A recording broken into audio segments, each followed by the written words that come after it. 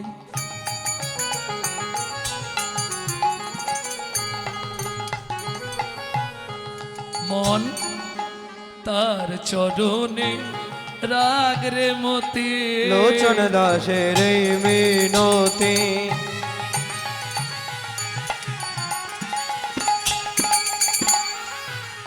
তার চরণে রাখ রে মতি। কি হবে তোর যাবার গতি?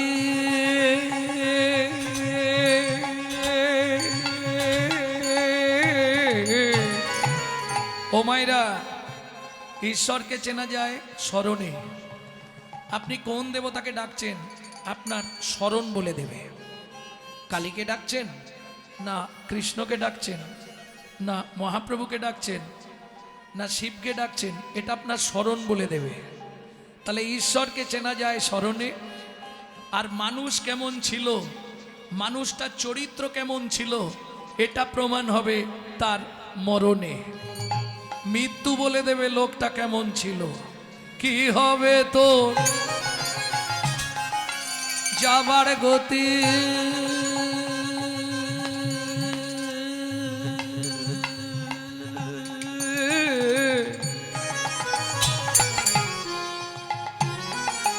দিন ফুরালে করবি কি? কথায় কথায় সময় গেল, কাজে করলি কি? অমন নিতাই গৌর হরি হরি। সময় গেল, কাজে করলে কি? সচরাচর সব লীলাই আমাদের শোনা। আজকে একটি ছোট্ট মেয়ের কাহিনী গাইব। ছোট্ট মেয়ের আত্মপ্রেমের কথা শুনব, লীলা মাধুর্য শুনব, সবরই উদ্ধার।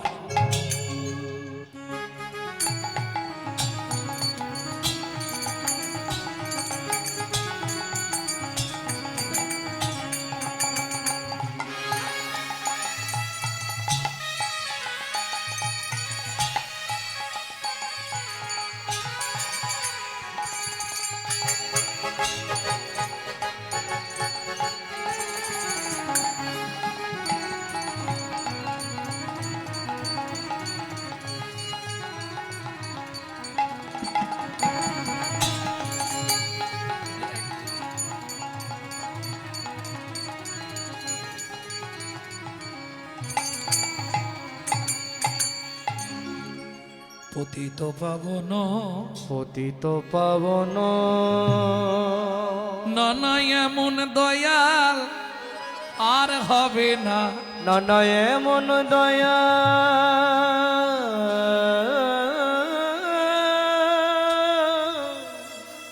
আরে হবে না। যে নাকি মার খেয়ে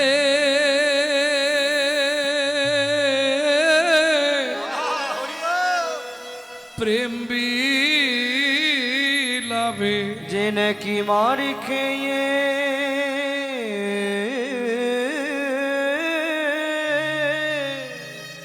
প্রেম বিলাবে।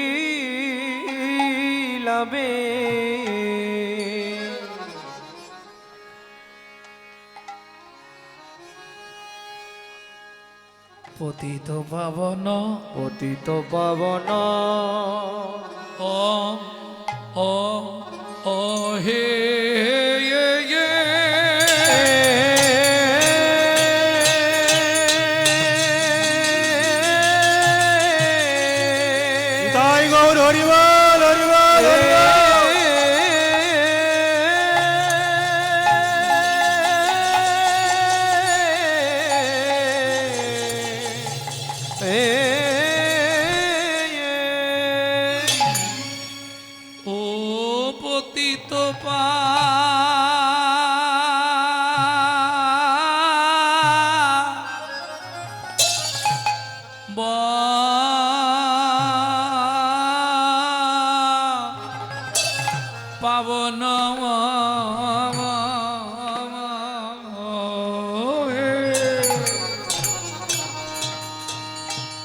করুণা নিদান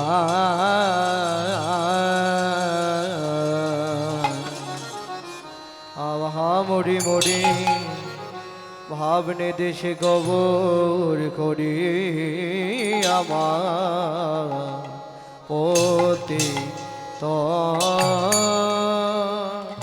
অগপতি তপা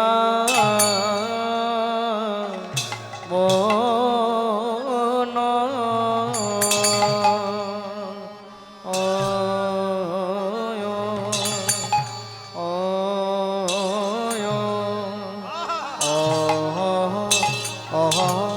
অহে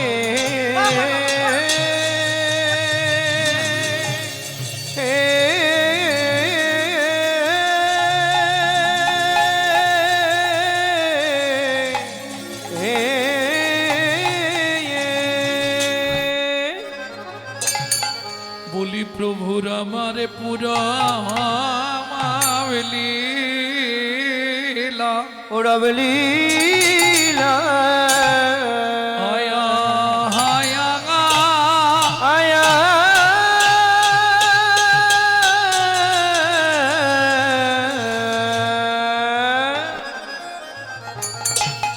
ও কি পুরা লীলা মনে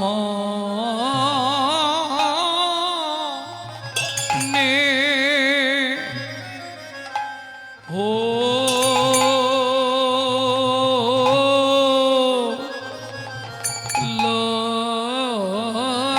লরে আহা মোরি পতি তো পা মরি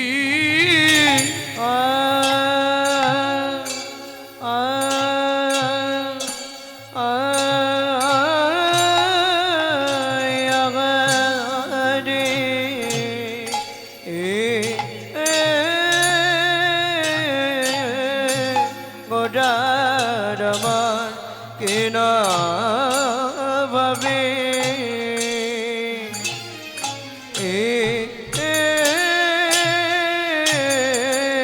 কিনা ভাবে ও দয় হলো গো আগামুডি আরে हमरे आया रे गोरा কিনা ভাবে কিনা ভাবে উদয় হলো গো আমরে আরে আমরে মরিয়া মরি রে ও কি মরি রে পতিত পাবন মরিয়া নিতাই গৌর হরি হরি হরি ও কি মরি রে পতিত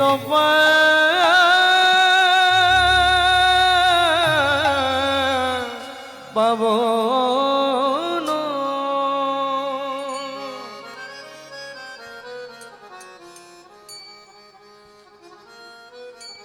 আরে ও পতি তোপা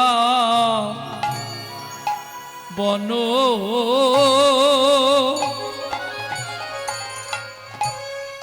সজনী রে সজনী রে দেখ দেখ পতি তোপা পতিত পাবন প্রভু করু ওগো করুণানি দান আরে ও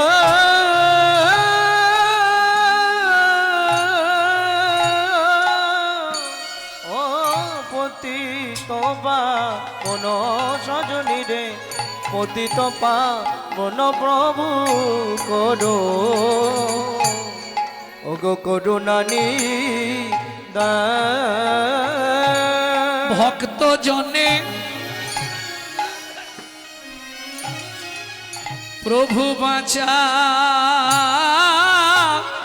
ইতে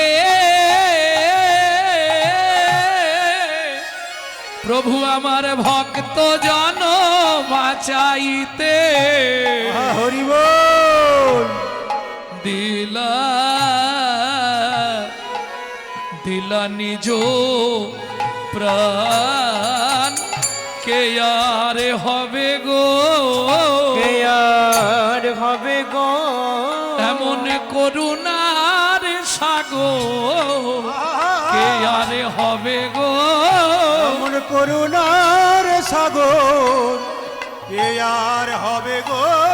বলি ধরাতে এলো রে, ওই ধরাতে এলো রে, ধরাতে এলো রে, ওগো ধরাতে এলো রে, ধরাতে ধরাতে আহা! ধরাতে এলো রে, ওগো ধরাতে ধরাতে ধরাতে এলো রে, ধরাতে ধরাতে ধরাতে এলো রে, ওগো ধরাতে ধরাতে ধরাতে এলো রে, জীবের জানিয়া নিদান, জীবের জানিয়া নিদান, জীবের জানিয়া নিদান, জীবের জানিয়া নিদান, ও গো এলো গৌর ভগবান জানিয়া নিদান, ওগো এলো গৌর ভগবান জানিয়া ও নিদান, গো এলো গৌর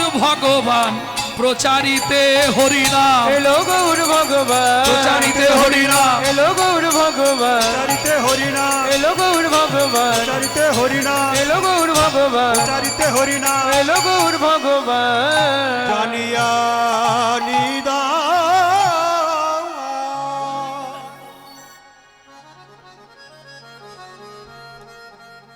সদ্ভক্তি দুহিতা যাতা, सद्भक्ति दुहिता जाता, माया भर जमिता धना, माया भार जामिता धना, असुचंग दुयो मापतिं, अशुचन्दुयमापति किं सन्धामुपासते,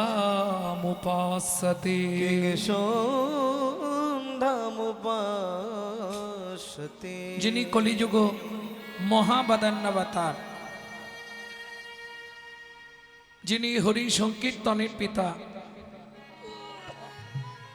যিনি হিন্দু সনাতন ধর্মের প্রচারক, যিনি বৈষ্ণব ধর্মের প্রবর্তক, যিনি আপামর জনসাধারণের হৃদয়ের মধ্যমকুটমণি, কীর্তন প্রারম্ভে সেই শচীনন্দন শ্রীমন মহাপ্রভুর চরণে জানাই অনন্ত কোটি দণ্ডবত।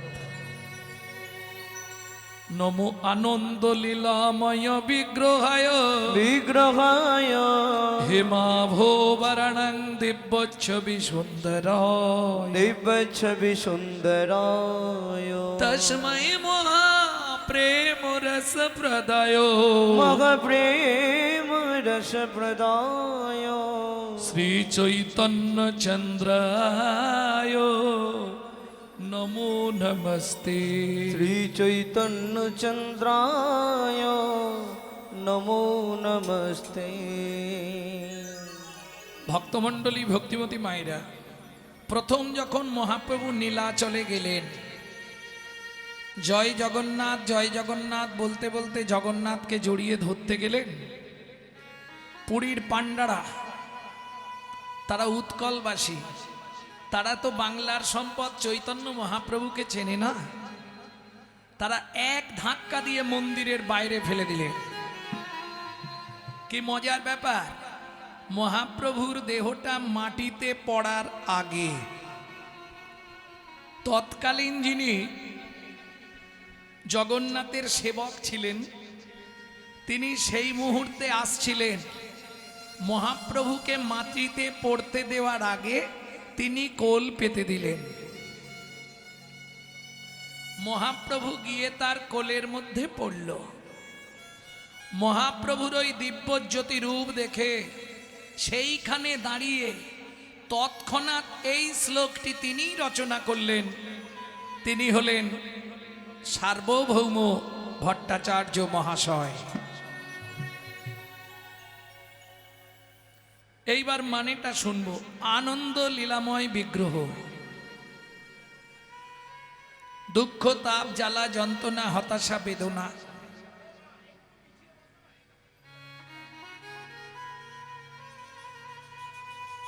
আপনার হৃদয়ে যাই থাক, যদি মন প্রাণ দিয়ে একবার চৈতন্য মহাপ্রভুকে দর্শন করা যায়, আপনার মনের যত মলিনতা সব দূরীভূত হয়ে গিয়ে আপনি কুশলে কৃষ্ণ প্রেম সরোবরে অবগাহন করত মহানন্দে জীবন যাপন করতে পারবে। তাই গৌর হরি বল। তাহলে বুঝে নেওয়া গেল তো। হেমাভ